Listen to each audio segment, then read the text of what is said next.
Iran is again in the crosshairs of the U.S. military might. After days of speculation, Trump has confirmed that U.S. naval and air assets are indeed positioning themselves near Iran, while an IRGC commander says they have their fingers on the trigger and that any U.S. attack will be treated as an all-out war.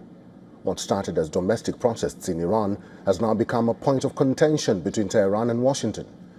3 weeks after Trump promised Iranian protesters that U.S. forces were locked and loaded and that help was on its way, drums of war are beginning to sound across the Persian Gulf. Aircraft carrier USS Abraham Lincoln and its strike group, which was heading towards Iran, has gone dark after switching off its transponder. A second carrier strike group has reportedly entered the Mediterranean. They are armed with Tomahawk missiles and other high-tech weapons. The U.S. military buildup is not just limited to the seas. Dozens of military transporters, air-to-air refuelers, bombers and fighter jets are being moved to American bases in Qatar, Jordan and Bahrain to gain air superiority. On the other hand, Patriots and Terminal high-altitude area defense air defense systems have reportedly been deployed at Al Udeid, a U.S. military base in Qatar and elsewhere in the region. At the same time, UK's Royal Air Force has put its Typhoon jet squadron on defensive duties in Qatar. Experts believe the deployment can help U.S. prevent any counterattack from Iran, including ballistic missiles and Shahid drones. As a precaution, the United States has ordered a reduction of its military presence in bases vulnerable to Iranian missiles. Iran is preparing a response that is swift and unyielding. According to reports, Tehran is in discussion with China about purchasing the HQ-9B long-range air defense missile systems.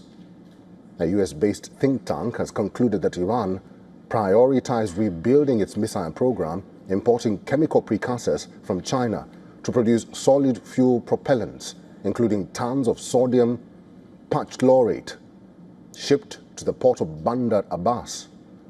The Iranian missile inventory was damaged during Israel's 12-day war, but was not completely eliminated and poses a potent threat for the U.S. forces.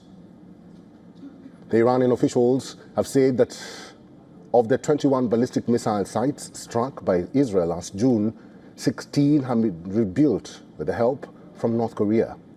The country now flaunts a vast arsenal of both short and medium-range ballistic missiles, the weapons most capable of striking U.S. bases in the region, as painted red by Iranian officials.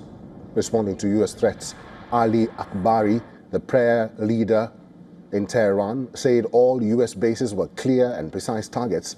Senior Iranian officials say missiles and launchers are already in a state of high alert for weeks.